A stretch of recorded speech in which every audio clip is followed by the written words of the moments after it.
আজ সকাল 9:30টায় ঘটে গেল এক মর্মান্তিক ঘটনা। পাকুড়া থেকে ঢাকা যাওয়ার রাস্তায় এসবি লিক নামক গাড়ি, এই মুড়ির 3টি গাড়ি বেহস্তাভাবে গাড়ি চালানোর সময় কেড়ে নিল স্কুল ছাত্রী, পাকুড়া স্কুলের এক ছাত্রীকে। ঠিক আছে, দেখতেই পাচ্ছেন এই যে স্কুল ছাত্রীর মৃত্যু হয়ে গেছে, অলরেডি শুরু হয়ে গেছে। পড়ে আছে নিথর দেহ, ধাক্কায় প্রাণ গেল স্কুল ছাত্রীর, নবম শ্রেণীর একজন ছাত্রী, সে চলে গেল, মারা গেছে এই ছাত্রীটি এই এসবি লিক গাড়ির ধাক্কায়। নিঠুরভাবে কেড়ে নিল এই মহাপ্রাণটি।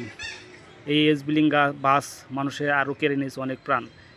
ঘটল পাকুড়া স্কুলের প্রায় 1 কিলোমিটার একটু সামনে, পাকুড়া মসজিদের সামনে এই ঘটনাটি ঘটে গেল।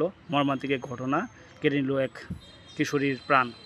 নবম শ্রেণীর ছাত্রী স্কুলের থেকে যাচ্ছিল বাড়িতে, প্রাইভেট পড়ে চলে গেল, নিঠুর দেহটা পড়ে গেল মাটিতে। দেখতেই পাচ্ছেন এই এসবিলিং বাস মানুষ কেড়ে নিচ্ছে হাজার হাজার মানুষের প্রাণ।